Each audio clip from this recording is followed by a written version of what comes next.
नमस्कार दोस्तों, ज्ञान का पिटारा चैनल में आपका बहुत बहुत स्वागत है।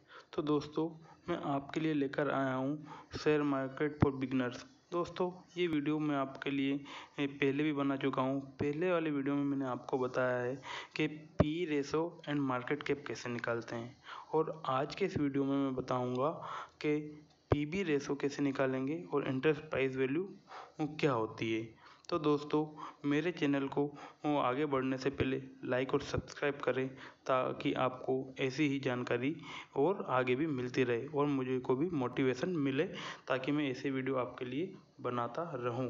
तो दोस्तों, चलिए अब हम शुरू करते हैं कि पीबी रेशो क्या होता है।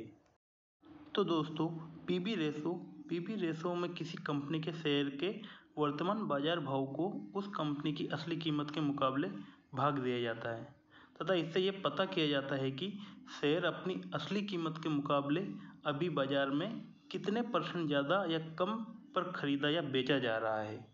दोस्तों, वो पीबी रेशो को निकालने के लिए हम एक एग्जांपल से आपको समझाते हैं कि मान लीजिए कि किसी कंपनी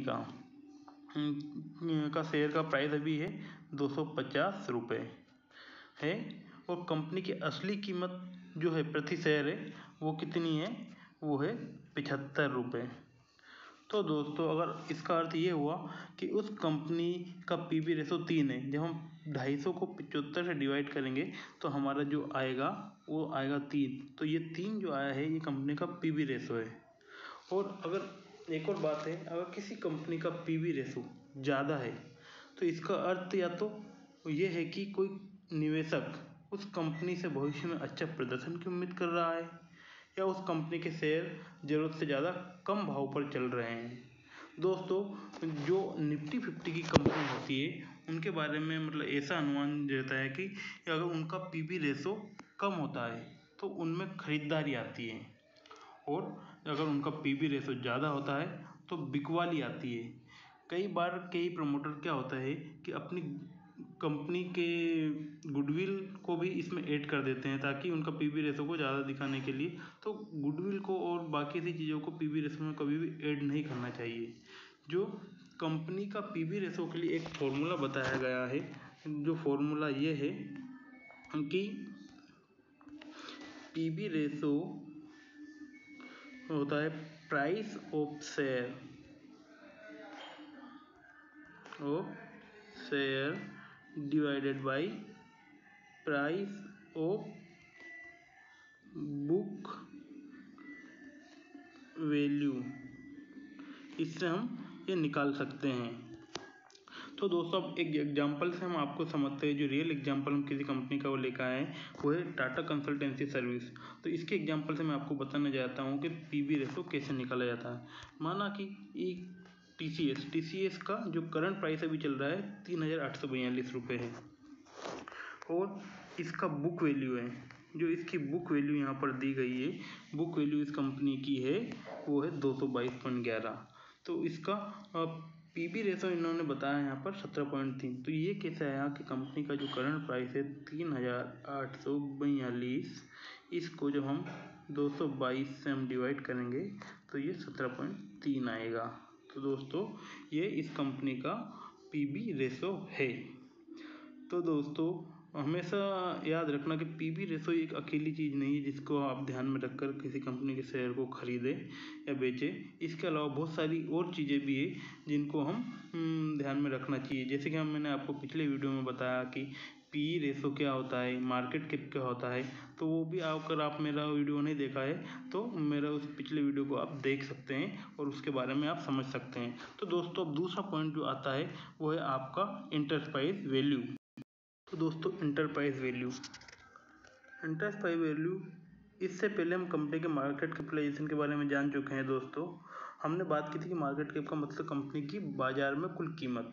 तो अब हम आज कंपनी की इंटरप्राइज वैल्यू के बारे में जानेंगे। इंटरप्राइज वैल्यू का मतलब होता है कि खरीदार के नज़रिए से कंपनी की पूरी कीमत होती है। इस वैल्यू को हम ईवी भी कहा जाता है। जब हम किसी कंपनी को खरीदते हैं और तब हम उसके एक शेयर की कीमत के हिसाब से खरीदते हैं। अगर कोई कंपनी पूरी तरह से किसी कंपनी को खरीदती है तब भी वे उसके शेयर खरीद कर ऐसा कर सकती है, और पूरी कंपनी को खरीदने के बाद उसकी संपत्ति के साथ ही उसके दायित्व भी उसके खरीदार के नाम हो जाते हैं। तो दोस्तों हम बताते हैं कि इंटरप्राइज वैल्यू क्या होती है, कैसे निकालते हैं, और तो अब समझते हैं कि इंटरप्राइज वैल्यू और इक्विटी वैल्यू क्या होती है। जब किसी कंपनी दूसरी कंपनी को खरीद लेती है तब फिर मार्केट कैपिटलाइजेशन के बदले उस कंपनी की इंटरप्राइज वैल्यू को ध्यान में लेती है। तो अब नीचे हम एक उदाहरण दे रहे हैं, उससे आप समझ सकते हैं कि देखिए दोस्तों, ये उदाहरण है कि आपके किसी दोस्त ने 2 साल पहले 25 लाख में एक घर खरीदा,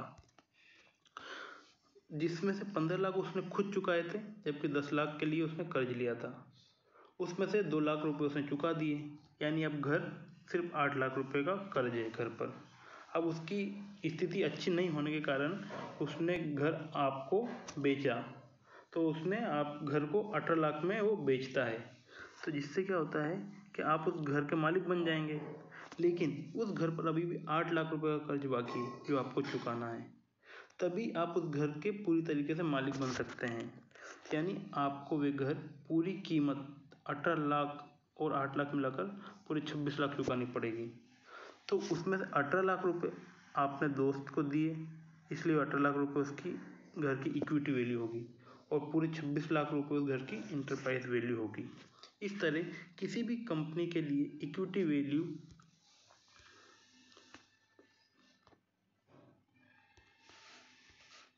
किसी भी घर के लिए इक्विटी वैल्यू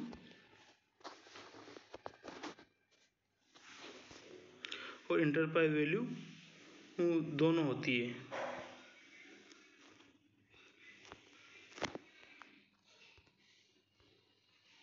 दोस्तों कंपनी का जो मार्केट कैपिटलाइजेशन कंपनी की इक्विटी वैल्यू है, जबकि कंपनी की जो इंटरप्राइज वैल्यू हमें खोजनी पड़ती है। अब इंटरप्राइज वैल्यू को निकालने के लिए एक फॉर्मूला यहाँ पर उन्होंने दिया है, कैसे निकालते हैं कि कंपनी का मार्केट कैपिटलाइजेशन पता करें।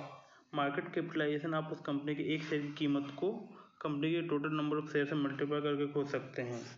अब कंपनी की बैलेंस शीट में से उसकी short term date, long term date and cash equivalent प्राप्त करें। मार्केट कैपिटलाइजेशन में शॉर्ट टर्म और लॉन्ग टर्म डेट जोड़ दें, फिर उसमें से कैश इक्विवेलेंट को घटा दें। अब जो कीमत मिलेगी वो उस कंपनी की इंटरप्राइज वैल्यू होगी। तो दोस्तों ये फॉर्मूला आपको यहाँ पर दिया है इंटरप्राइज वैल्यू का। इंटरप्राइज वैल्यू जो होती है ये market capitalisation plus short term debt plus long term debt minus cash equivalent, तो उससे उसका इंटरप्राइज वैल्यू आपके लिए निकल कर आ जाएगा। उदाहरण के तौर पर कोई कंपनी ABC के लिए total number of share 10 crore है, तो शेयर प्राइस उसकी 100 रुपये है, तो शॉर्ट टर्म डेट उसमें 20 करोड़, लॉन्ग टर्म डेट उसमें 70 करोड़ एंड कैश इक्विवेलेंट जो है वो है 10 करोड़ है। तो उसके लिए मार्केट कैपिटलाइजेशन 10 करोड़ इंटू 100 रुपये मतलब 1000 करोड़ रुपये हुए। अब उसकी इंटरप्राइज वैल्यू बराबर market capitalisation plus short term debt plus long term debt minus cash equivalent. तो आप ये करके उसको आप 1000 प्लस 20 प्लस 70 माइनस 10 करके 180 करोड़ उसकी इंटरप्राइज वैल्यू होगी। इस तरह आप किसी भी कंपनी की इंटरप्राइज वैल्यू खोज सकते हैं। तो दोस्तों सिर्फ मार्केट कैपिटलाइजेशन के बदले इंटरप्राइज वैल्यू को ध्यान में लेने से किसी कंपनी की डेट की स्थिति भी पता चलती है, क्योंकि कुछ ऐसी इंडस्ट्री होती है जहाँ पर डेट ज़्यादा ही होती है, जैसे पावर जनरेशन, स्टील इंडस्ट्री। इसलिए हम इंटरप्राइज वैल्यू के अनुसार किसी समान इंडस्ट्री की कंपनियों की ही तुलना करें। तो दोस्तों इंटरप्राइज वैल्यू के बारे में पूरी जानकारी है और उम्मीद करता हूँ कि आपके लिए जानकारी उपयुक्त साबित हुई होगी। तो दोस्तों ऐसी और नई नई जानकारी मैं आपके लिए लेकर आता रहता हूँ, जिससे कि आपको शेयर मार्केट के बारे में समझने में पूरी जानकारी मिलती है। तो मेरे चैनल को आप लाइक और सब्सक्राइब करें और कोई भी डाउट हो तो मेरे को कमेंट करें। तो दोस्तों अगले वीडियो के लिए आप तैयार रहे, जो कि कुछ ही समय बाद या अगले दिन मैं आपके लिए लेकर आऊँगा। तो दोस्तों कैसा मेरा वीडियो लगा मेरे को कमेंट बॉक्स में बताएं। धन्यवाद।